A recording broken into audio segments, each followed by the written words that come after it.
Hello, and today we will be going over the fourth season of Legend of Tomorrow. So, I think this is a lot of people's least favorite seasons, at least from the information that I can get. I would say it's at best the second worst, but I'm still iffy if the worst is season 1 or season 4. I did not like season 1, I think it's quite boring and just has aspects I don't like, but that's just me. So yeah, I guess let's just go over it. First thing, the plot. So basically, from last season, as like John says, like they opened a door to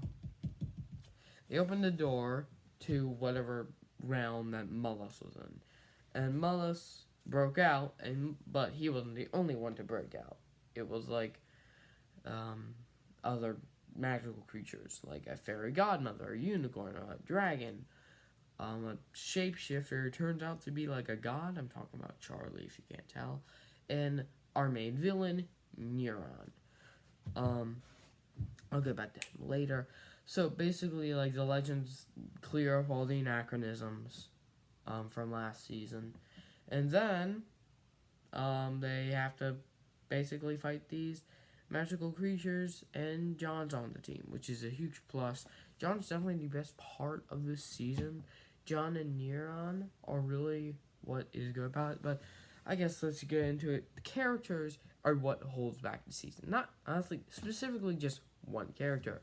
Mona. I hate Mona. Mona's the worst character in the show. In my opinion, she's probably as bad as like late season Cecile in The Flash. And I hate Cecile in like season 8, 9, and even 7. Possibly even 6. Like she just fell off. But yeah, Mona was always bad. She's just really, really annoying.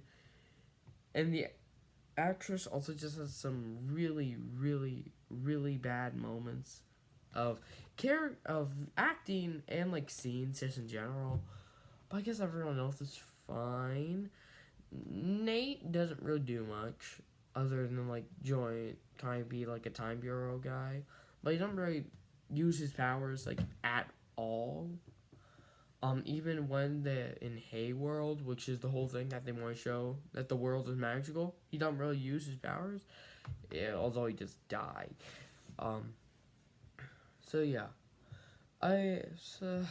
honestly Sarah is good. Her and Ava are fine. I think they developed their relationship better. Honestly, and I don't know. Missing out on Elseworlds was pretty sad because Elseworlds was just a good crossover. But I would say Legends 2 Kitty Meow Meow. I think that was the mid-season finale name. That was probably one of the better mid-season finales. Probably even the best, if I'm saying, honestly. Maybe Bebo God of War beats it, but I don't know. So, I was like, I'm gonna go back to the plot real quick. They kind of, also, sorry, for characters.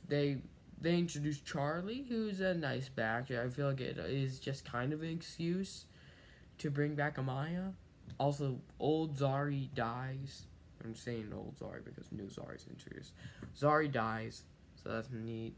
Which, by the way, Nate has a terrible relationship. Amaya dies, or Amaya goes away. Someone comes back with the same face. They were dating, Nate and Amaya. And same thing with Nate and Zari. Then the new Zari comes back, and they're not dating. I know old Zari comes back in like the totem, but like still. Anyways, so yeah, I thought that was all good. But the plot was like, creatures from Mullis's like cage escaped. It was like, wouldn't you expect these creatures to be at the same level? I get Charlie's like a god or a goddess who won the fates, and I get that, but she's kind of weak without it. I mean, we did see in Legends of Kitty Meow Meow that with her shapeshifting power, she's basically immortal, and anything they do, she can just heal back from it. But I don't know. That's kind of the power that Sarah Lance got in season 6, so not that big of a deal. The fairy godmother, even Neuron is way weaker than Mullis. Like, none of them compare to him, and it's like, That's just a weird stuff. Oh, and Euron, I do like. His threat is not good. He almost got defeated by Jon like twice in the season. The only reason why, the first time, is that Rey just ran in and was like, "Oh no, what are you doing?" And then he just distracts him and then goes away. Secretly into Rey's body. I think although I think Euron as a villain was good, he's probably the second worst so far. Definitely so far. I think he's better than Vandal Savage.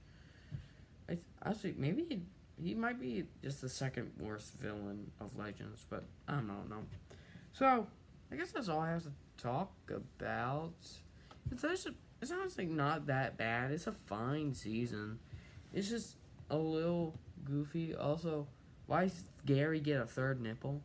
That's just weird. There's just a lot of things that's just weird. There's not much of a superhero thing.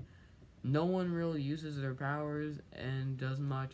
Jon is the GOAT in this season, but we got Jon, a great character, but Mona basically outweighs that because Mona's horrendous. And yeah, the new characters added are good, but I mean, it's fine. So, yeah, I'll give this season probably like a 6.8. I forget what I gave season 1. I don't think I gave it a rating, but it'd probably be like 6.7. Which are both just meh, fine, in my opinion. But anyways, subscribe. Have a nice day.